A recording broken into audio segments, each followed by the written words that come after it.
Welcome to Follow the Calling. Be confident in knowing how to get the results you want. Be secure in knowing who you really are. Be inspired by the possibility of the difference you're here to make. Follow your calling and experience true fulfillment. We like to say that everyone is playing the game of life. The question is, are you playing it consciously or by default? So in the last episode of Follow the Calling, we spoke about exposing your secret identity and allowing yourself to really live into the possibility of your super identity. Because we were also speaking about how a goal is a place to come from, not a place to get to, which really brings us into this conversation today, where we're talking about and exploring, speaking into what it looks like to put this into action. Because the thing that we also know is that action is the only way for us to create the desired change in our life. So today's episode is going to be all about, what it looks like to create and play your game in a conscious way, right? Yeah, right. And the thing is as well, something else we mentioned in the last episode that is very worthwhile starting with here, I feel, is that the quality of our experience is only ever going to be a direct result of who we're choosing to be. Now, this part here, once we've exposed the secret identity and we've created that gap, and there in that gap, now we're observing the secret identity as not us. Now we get to choose who we're going to be. We're now deciding that no, that's no longer what's going to run our life. Who are we going to be that's actually going to get us the results we want to get in our life, right? And what that actually means is we need to be a different way in order to get different results. So how do we choose? How do we choose who that is we're going to be? How do we start, how do we even make a start being the person we want to be? And, go on, sorry. Well, I was just going to say the thing that's really coming up for me here is about really setting yourself up for success in doing that. I don't even really like those words actually, but those are the ones that are coming out of my mouth. Yeah. Feels a bit pushy, doesn't it? Yeah. Yeah. Yeah. So it's just, the thing that we began to ask ourselves, right, was how do we support ourselves in being the super identity? Right? How do we support ourselves in being the super identity? Because the goal is a place to come from, not a place to get to. And what does it look like to be my super identity on a daily basis? What does it look like to live into that on a daily basis? And how do I set my day up to support me in being my super identity on a daily basis? I think I just repeated myself 3 times there, but that's what's coming up for me. It's perfect. It's perfect because, sometimes, I feel that we have to repeat something again and again for it to sink in, like even in speaking it, not just in hearing it. And that is also part of really what it takes to be the super identity. It's about changing the way that we think on a daily basis, repeating that again and again every day, because the repetitiveness is the habits that we hold every day, right? And the habits that we hold are the things that are getting us the results we're getting, and our habits are only a result of how we think. So, if we want better results in our life, ultimately we need better thinking. And really not even better. I don't even like the word better really, because it's just different. If we want different results, then we need different thinking, right? Because different thinking leads to feeling a different way. And feeling a different way means you have access to a whole different set of actions. And if you're taking different actions, then you're going to be getting different results. And so, Yeah. you know, Einstein joked, didn't he? He said that, you know, the definition of insanity is to keep trying the same thing again and again and again, expecting different results. If we want different results, we need to be being a different way in our life. Right. We need access to a different kind of action. Yeah, you're just absolutely reading my mind there, because I was thinking I was going to bring up the same thing. I'm like, how many people, you know, recognize this in their own life? Like, I'm definitely one of them. Yeah. Even feeling like I was trying different things. So this is the thing. Mm-hmm. Feeling like I was trying different things in my life and getting the same results because I was looking at what I was doing and not who I was being. Yeah. Yeah. And actually, I feel like that's actually a little bit of an insight for me, even in this moment, to be thinking about it that way. Cool. Because how many we try all these different things.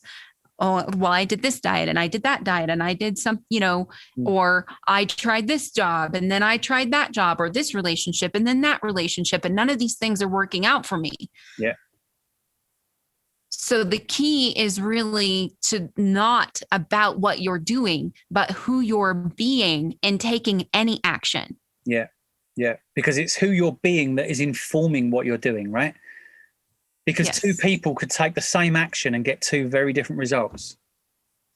Absolutely. Why is that? It's not because of, you know, what they're doing, because they're doing the same thing. It's who it is that's taking the action. That's the difference. It's the intention and the modality of being that is being lived from whilst taking the action. So it's got nothing to do with what you do. Whether you end up where you want to be or not is pretty much entirely determined by how straight you are with yourself about who it is you're being. Yeah. And this is why. Go on, you're going to say the same thing, but you say which is why what we spoke about in the first episode, your secret identity versus your super identity, is such an important piece. It is really the place to start, and why in all of the morning routines that we've put together for ourselves over the years, all of the schedules that we've tried to apply to our lives, like going to the gym or being on a certain diet, or all of the ways that we've tried to fix our lives in the past, about, you know, with putting something into place, actions that we're going to take that are different, have not worked. Yeah. Because most people have not actually taken a look at what's underneath and what's actually been driving their lives. Mm-hmm. And therefore getting the results they're getting. So in order, right, it's like, in order to get the results we want, we first need to understand, well, who is it we need to be? And this is what it means to design the super identity, right? It's like, well, who are we going to be? Now that we've decided we're not the secret identity, who are we going to be? Let's forget about what we're not going to be. Let's concentrate now on who we are going to be. Let's keep this a positive, affirmative, actionable way forward. Because concentrating on what we don't want to be is just focusing on a negative. We can't do anything with that. It's okay to begin with. It's a place to start, but that's all it is. Soon enough, we need to develop a response that is affirmative, that is positive, that is actionable. So we need to develop and design the super identity. Now, that is the person that we're going to choose to be going forward that will get us the results we want to get. Now, who is that person? What does that person do on a daily basis that has them experience their life the way that they do? What are the habits that they have created for themselves that support them in being who they are? Right. And getting in touch with what that person does, how that person thinks, how that person feels, the habits they have. Like I say, it is the way forward to stepping into that way of being ourselves. Because once we've decided we want to be it, we're free to be it. We get to just choose that as our way of being going forward, if we allow that, of course. So it's having a process, that designing the super identity is a process that me and you created, right? Or should I say it created itself and expressed itself through us. We allowed it into our space, but it showed us that what we needed to do was to put together a process that designs the next best version of us. Yes. You know what I'm saying? So what was your experience of that, Tiff? Well, I think, even like I said in the last episode, there's this feeling inside, this connection that I have always felt to who I really am, which is why I could see the dissatisfaction in my life, right? Yeah. The thing is, I feel like I probably spent a good portion of my life almost making that wrong and never really allowing myself to lean into that, to really explore what that is for me. So in designing my super identity, it's just about really allowing myself to explore the possibility of that and connect with these feelings inside and give words to that. Yes. Give words to that expression and to put in that, like, one of the powerful questions that we ask is really even to just list a couple of sentences about the next best version of yourself. Mm-hmm. And I really believe that everybody has access to what that is, because we all have dreams and desires. Yeah. And so we can speak into that. So once we've done that, well, I'll just maybe let you add whatever it is that you have to that, and then we can move into how we use that to create the game. Yeah, absolutely. Because it seems to begin with, this is the important part, I feel. It seems to begin with that we've got no idea. We go, okay, who do I want to be? Oh, how do I know who I want to be? Here I am, I'm stuck in this unsatisfying situation. How do I know? It's about making a start. It's about, just like you were saying, getting in touch with those feelings and beginning to articulate it. Because, excuse me, sorry, as we speak, you see, we're creating our reality. We're creating ourselves in language. We're creating our experience of life in how we think about it, in how we speak about it, and then definitely in what we act upon. And so we need, now we've exposed the way of thinking we had that wasn't working. What kind of thinking will work? What does that person think on a daily basis? How do they think? How do they feel?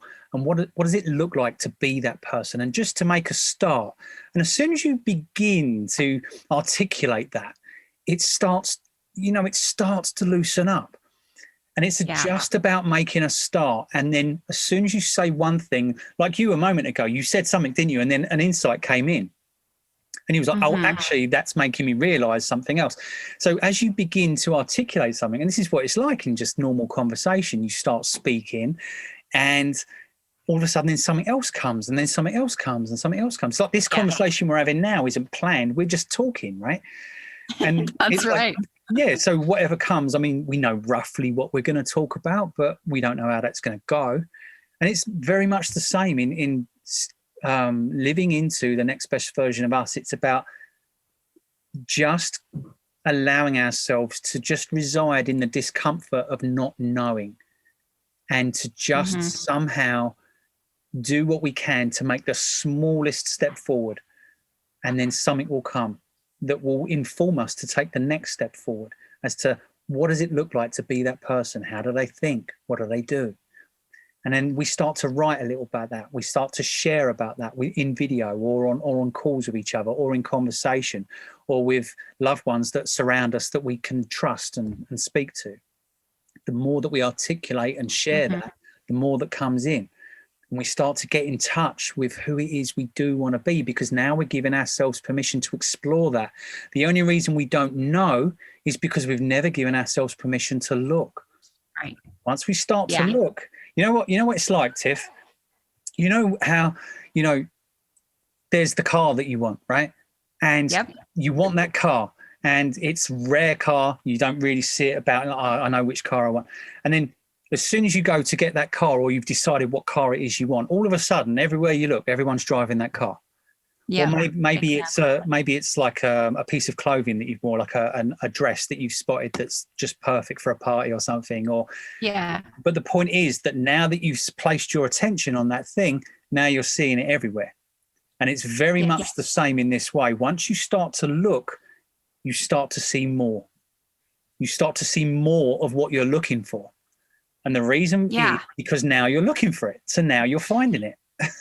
Right. And that's why it's so important to just allow us to play in this space of the possibility of living into who you really are through your super identity. Because again, a goal is a place to come from, not a place to get to. And so then it's about taking that energy and putting it into your day to day, which really takes us into what it looks like to, create and then actually play your game in a conscious way.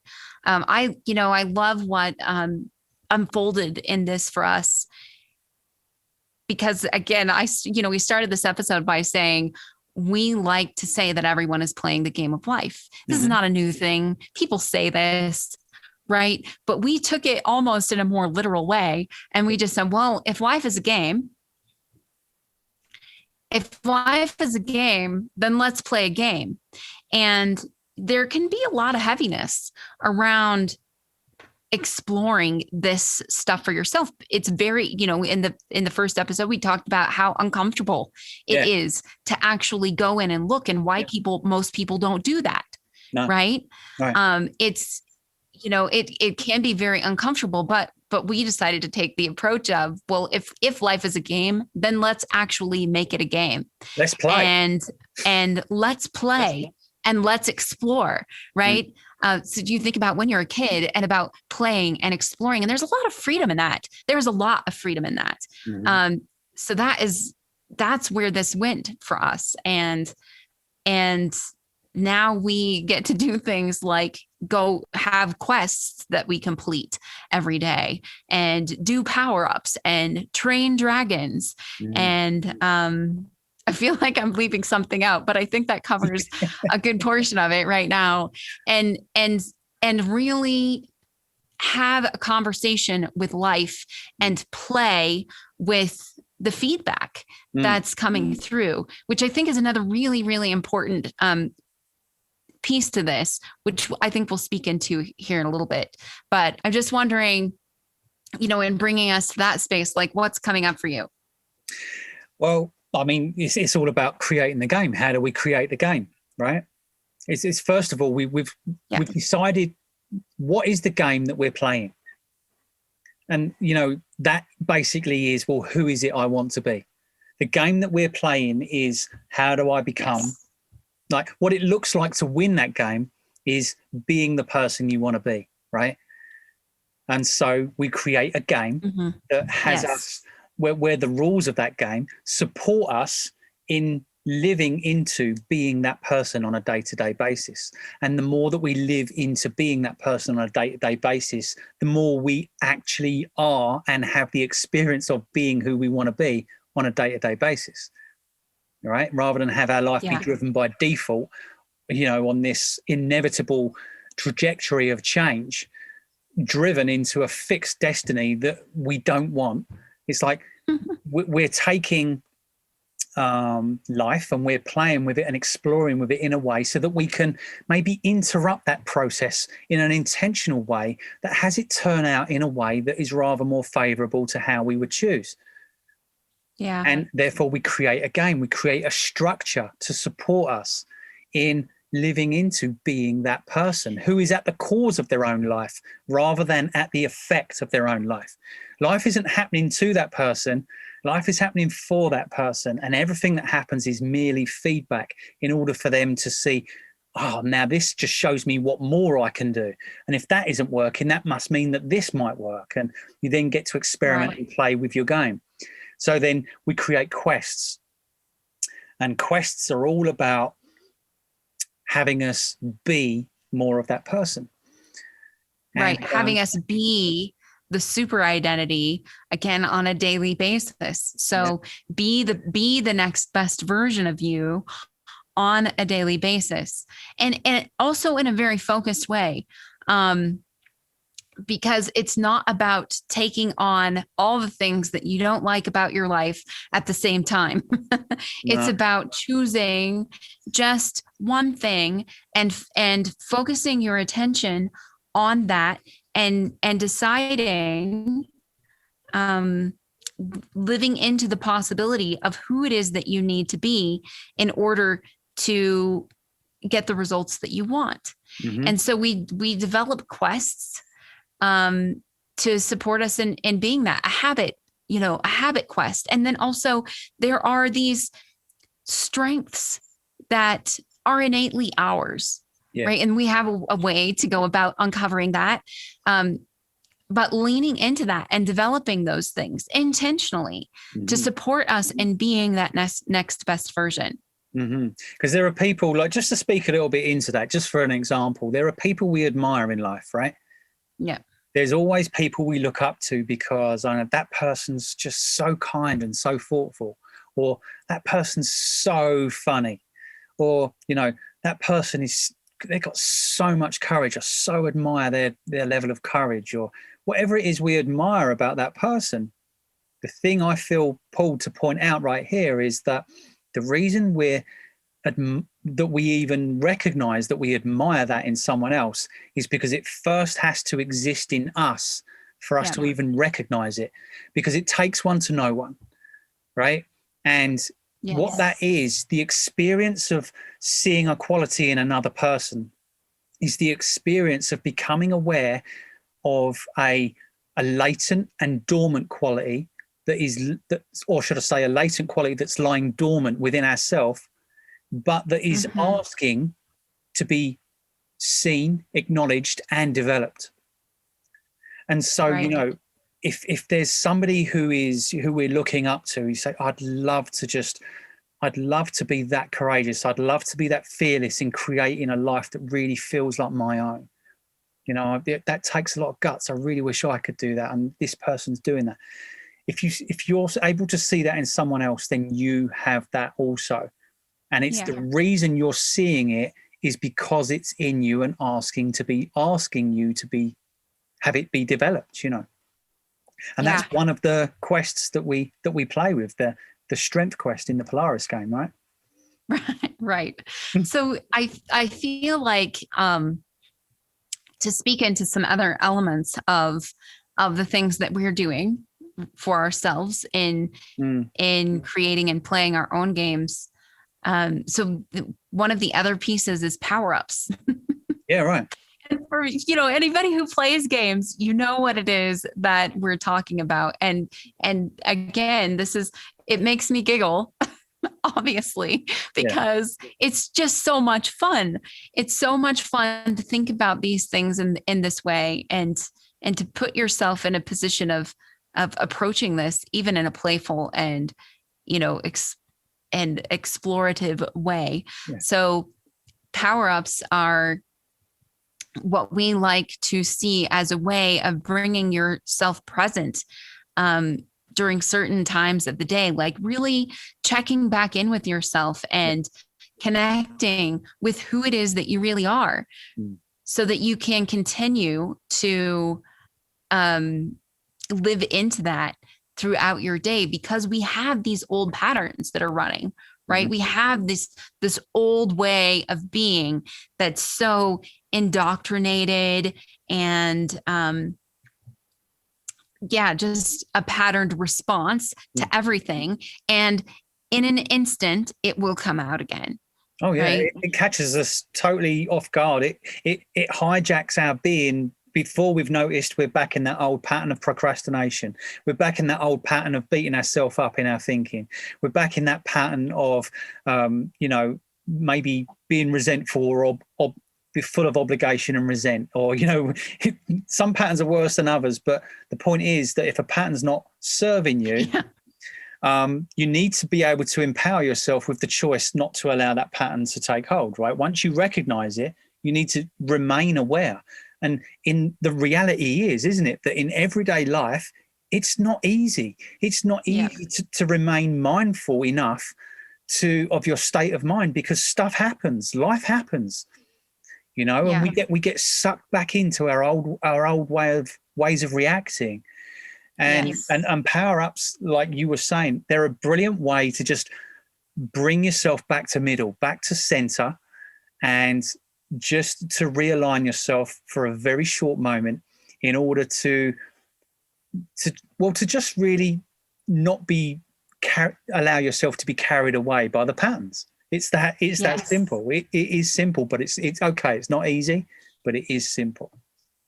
Yeah. I think the other thing that was coming up for me there is again, just a way of checking back in and leaning back into who it is that you really are versus all of this other stuff on a regular. You have a greater opportunity, I think, the greater possibility of recognizing when you are falling back into old patterns. Yes. Because if we just because this is it's a new way of being, right? It's a new way of being, and it takes time for us to begin to do that by default. I mean, it's ultimately the goal, right? Is for us to change the patterning so that the patterning is actually getting us the results that we want rather than the results that we don't want. Yeah, right. And it's about repetition. It's about being consistent, because that's the only way that these old patterns were put there in the first place, through consistency, through life continuously coming at us in a certain way, and then us just developing coping mechanisms that are old and outdated. They no longer work. We're looking to let go of them, but they've become so ingrained that we can't let go of the things that don't work. Now we need to install new patterns, new programming, new ways of being that are going to get us, you know, they're going to take us forward in this into a new future, rather than living the same thing over again and again, like Groundhog Day. It's like that's what these patterns have us do. They have us catapulting, like slingshotting our past into our future and just recreating the same old rubbish again. And we can see it happening and can't do anything about it. That's because these patterns are so ingrained with repetition. We now need to put the new patterns in, but it takes time. We need to repeat those and repeat those and repeat those. And that's why we talk about habits being such a strong part. Okay, power-ups are a great way to bring us back to center. But then, you know, we need to also have habits that are in place in supporting us into living into this person. You know, what are those habits?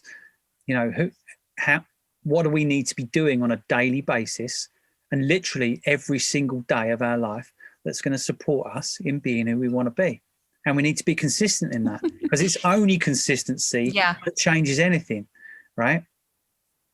Only consistency. Yeah, the thing that's really coming up for me here is, and I've had the struggle myself, like this thing about structure versus flexibility. And it always feels like I need to have structure in my life, but as soon as I put structure in my life, then it feels like it needs to be more flexible, because there are things that I want to do that sometimes interfere with the structure that I've put in place, right? And then it feels like I have to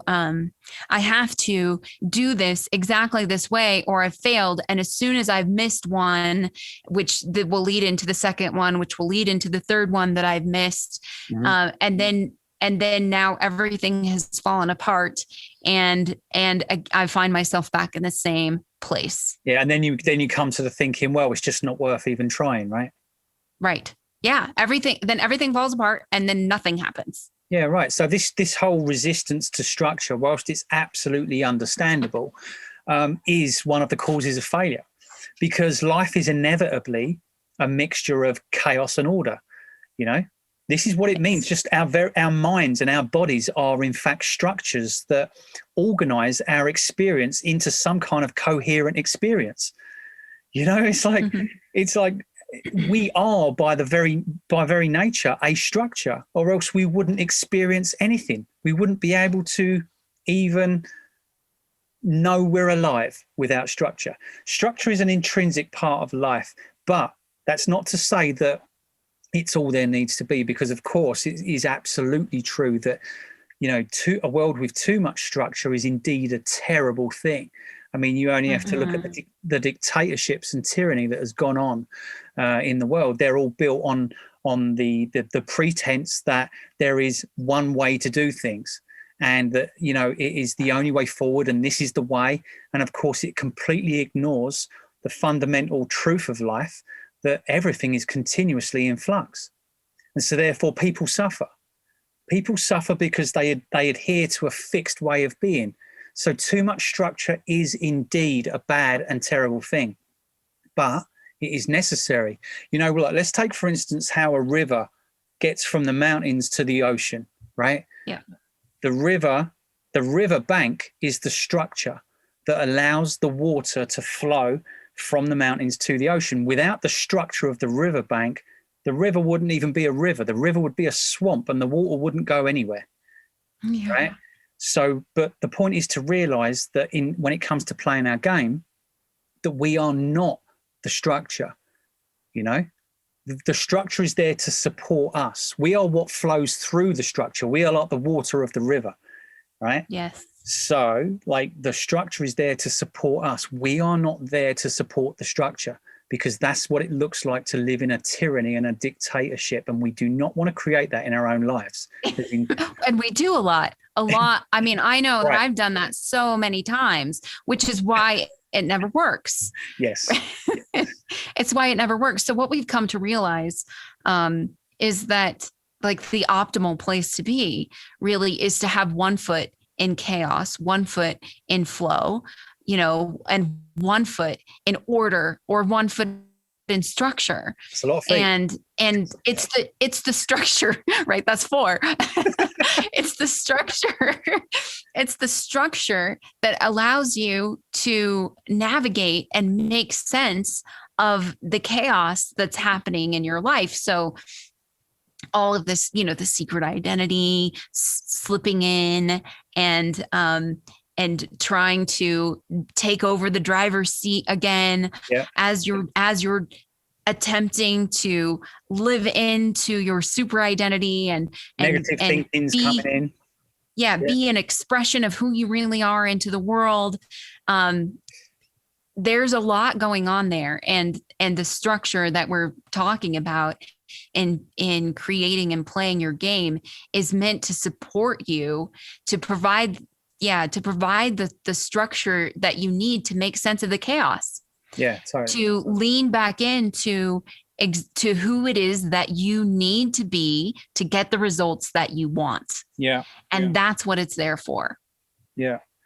Because it's all too easy as well to be railroaded by life into what's the word? Neglecting what it really means to be taking a stand for the life we want to lead, right? Because life happens, and then we've found, haven't we, in playing our own game, that in the past, that when life happens, the first thing to go, the first thing to be sacrificed or compromised is the things that are more important to us. We all of a sudden now become this reaction to life to just keep it at bay, and we start fighting fires and like, yeah, life happens. Oh, I couldn't do that because of this happened and that happened, and the kids were upset, and then I got a phone call, and then this and then that, and before we know it, we've been railroaded off of our direction, and we're now no further forward than we were. But life doesn't stop. Life keeps happening, and it keeps happening, and it keeps happening. And it doesn't mean that we don't attend to the kids who are upset. It doesn't mean that we don't answer those phone calls. But we have a game, a structure that's in place to make sure that the things we prioritize about that are going to most move the needle in us becoming who we want to be, those things have to happen in a day. You know, we make sure that the things that are most important to us happen in a day. It's just a matter of priorities. You know what I'm saying? Because a goal is a place to come from, not a place to get to, which means that the game is also supporting you in being who you need to be to get the results that you want to get, which is why you want to keep leaning back into it. Yeah, no, totally. And it can be a real source of support in hard times as well, right? You know, Absolutely. I mean, I know we've both found, haven't we, that, you know, when life happens, sometimes it's tough, and it's tough Yes. just to hold it together. When something Yes. deeply upsetting happens, you know, Mm. going to the game is a place of Refuge. refuge, right? It's like coming home. It's designed in a way that has you connecting with who you really are, because that's the place it was created from. Yeah, right.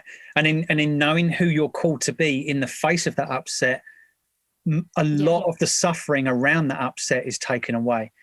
Because the thing is, you know, and we'll come into this in other episodes, I'm sure, because this is a big part of the conversation that we're here to have, is that, you know what, there's no such thing out there as scary situations. There's just situations. And the thing that makes it scary is our thinking about the situations. And a lot of our thinking about the situation is revolving, whether we are aware of it or not, a lot of our thinking about those situations that makes it scary is that I don't know what this means and I don't know how to respond. Why? Yeah. Because I don't know who I'm called to be in the face of it. Now, as soon as you know who you're called to be in the face of whatever shows up, a lot of the fear and suffering around that situation is removed, because now there's just a situation and you're just responding to a situation. You know, there's just the situation and you're responding to it. All of the upset is well, I feel a lot of the upset, I'm sorry, is around not knowing who we're called to be in the face of it. And the game is, like you say, coming back to a structure that reminds you of who it is you are, on who it is you truly are, is a solace, is a place of grounding. It's like remaining at the eye of the storm, you know? Yeah. Yeah, absolutely. So the last piece that we haven't talked about is also one of my favorite pieces. I could probably say that about every piece. Yeah. I'm pretty sure I have in this episode said it about every piece. Like, oh, my favorite piece is anyway, is dragon training. So I think where to start with this is, let's talk about what dragons are. Yeah, well, that's what I was thinking. Right. Let's do that. Jump in. Right. Okay. Well, a dragon is basically something that we experience. It's a powerful entity that we experience in our life, and they live in our beliefs. Dragons live in our beliefs of how life is, how life isn't, how life should be, what people should do, and what I should be able to be capable of. You know, it's our belief about how life is, effectively. And our beliefs is what creates our experience. Our beliefs is what creates our, you know, you might have a belief that you are not capable of taking action on the things that you want to do, or the things that you want to create in your life. And if you have that belief, then you're not likely to take those actions, right? And so, you know, when it comes to the situation that happens in life, that presents you with the dissatisfaction of, I haven't got the life I want.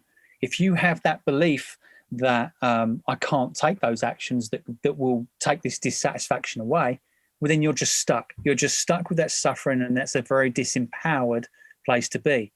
And, you know, quite understandably, is upsetting, deeply upsetting, because that isn't going away, and you know it.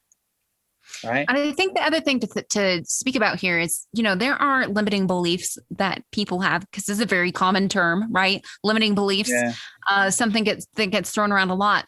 And just like we were speaking in the first episode about exposing the secret identity and how there's thinking underneath what you're conscious of that is really driving things, that these beliefs can be also in the dark. They can be in the dark. They can be something that you're not, and they often are things that we're not consciously aware of that are driving our lives. And that's why it's important to take a look and to expose these things. Yeah, absolutely. And they show up in how we think, they show up in how we feel. And as a result, they show up in our action or our lack of action. And therefore, that affects our results. So right. And the results feed the dragon, right? Yeah. So because the thing is, if you're not taking action, then you're not going to get the results. And if you're not going to get the results, that's just going to feed your belief that you're not capable of doing it. Right, whereas exactly. if you are taking the action, and therefore you are getting the results, then that's just going to feed your belief that you can. So either way, you're right. If you believe you can or you believe you can't, you're right. I think that was Henry Ford said that, right? Never a truer word said. Yeah. And it's like the dragon is the power of the disempowerment that we feel in the face of upset, that it lives in our beliefs. And to train the dragon means to integrate that emotional charge that is driving us, that is having us think in a certain way. And there are ways of doing that. I don't know if you want to speak into that a little bit, Tiff. Like with regards, what it means to train a dragon. Yeah. So I feel to maybe speak into this in a little bit more of a tangible way as well first. Good. So, life happens, right? Life happens. So I can give a for example. I was on a call the other day, and I ended up getting called out and acknowledged a couple of times on this call, which was gratefully received in the moment. It was gratefully received. But immediately after I got off that call, came in the flood of, who do you think you are? Like, look at you being called out and acknowledged twice on the same call. And then the next thing, which was something that I hadn't even thought about yet, was, and then you had the nerve to come out on the call in the last, little bit and say, oh, look at this wonderful thing that I've done, which was totally relevant for me to share. But this is what the voice was saying. Well, look at this thing. Look at this. You had the nerve to come out and say, look at this thing that I've done that's in alignment with what's being shared here. And I didn't even, I had never had this conversation before. Yeah. And I, we identify dragons by looking at the thoughts and feelings and the speech and actions. That's how we know that dragons are present. Now, whether we know exactly what that limiting belief is or not is not important. It's just that we recognize that it's in play.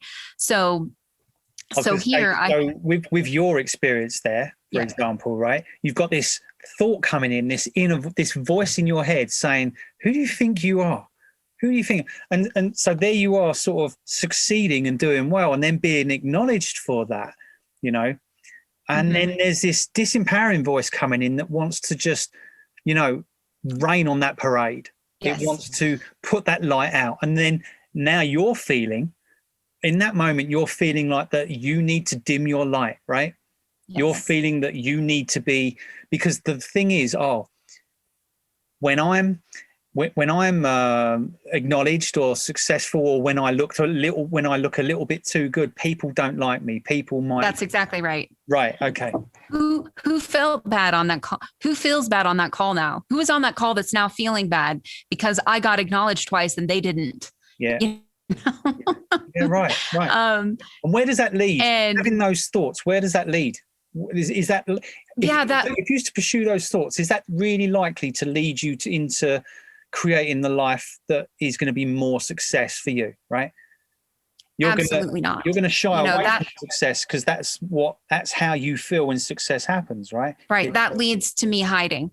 Right. That leads to me stopping putting myself out there. That leads to me not sharing. the things that I'm doing, which I really believe actually is a contribution to other people, right? So that leads to me not contributing. Yeah. And I affectionately call this dragon minimizing Maleficent, because that's what she likes to do to me. Yeah, she likes to minimize who I am, tell me that I'm, that I'm not that great and that I should just sit quietly in the corner and not shine, because it might make other people feel bad and then they won't like me. Yeah. And then they won't like me.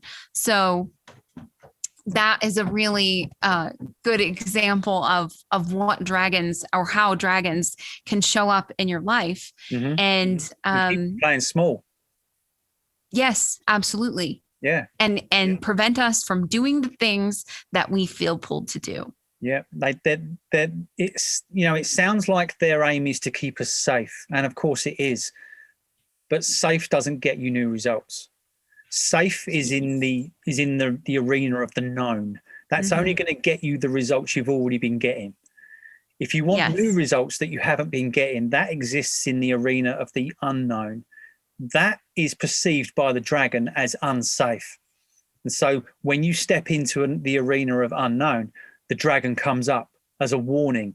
This isn't safe. Whoa, who do you think you are? Come back. It's like, remember who you are. That's what the dragon says. Remember who you are.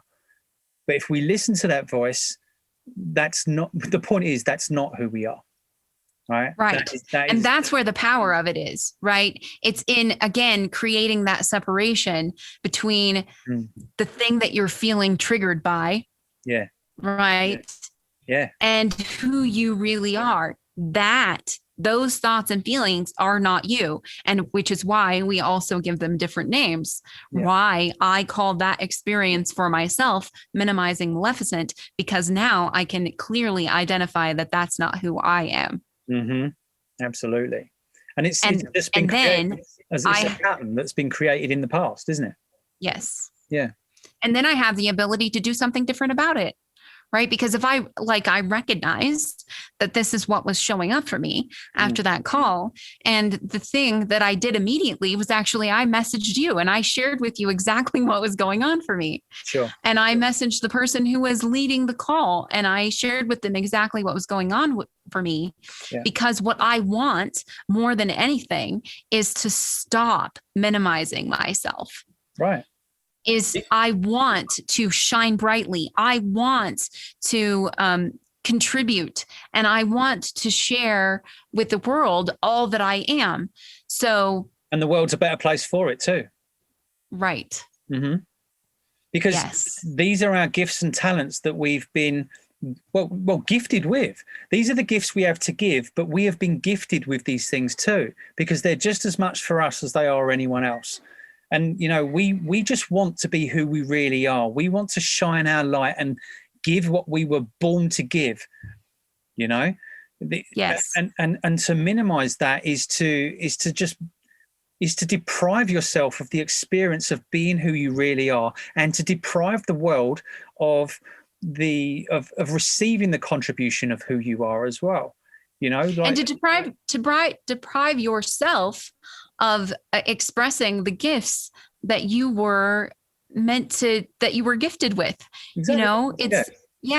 All of those things. I feel like this is such a great, we could probably do a whole episode actually on what it means to actually train a dragon. So I feel like this is a really good introduction to what that is, and just to speak into, this is part of what it means to create and play your game. Yeah. And I think the other thing that's really showing up for me here is a great segue into the next episode. Sure. Because we're talking about your gifts and talents. Sure thing. Absolutely. Yeah.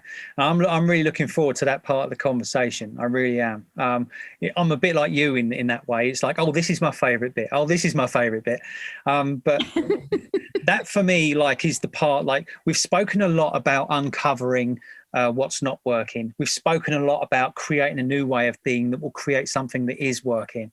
The next part of the conversation is about what it takes to stay on that path and supercharge that path in a way that just has you get there in a much more powerful and aligned way. And yeah, Right. just not be railroaded off of your direction. Something that keeps you on the straight and narrow towards where you want to be going, or where you already are.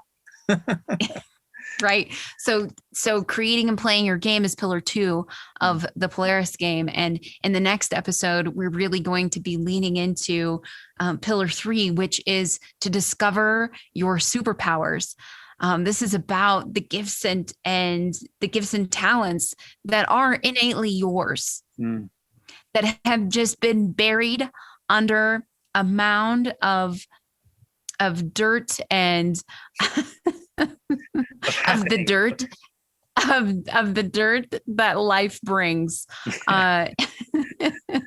And yeah, about what it looks like to begin to uncover that for yourself, and to acknowledge that, and to put yourself in a position of not doubting who you really are.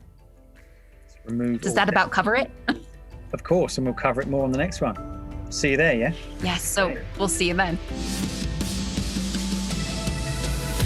Thank you for showing up for yourself and exploring this space with us. We are a stand for you to follow your calling, whatever that might be.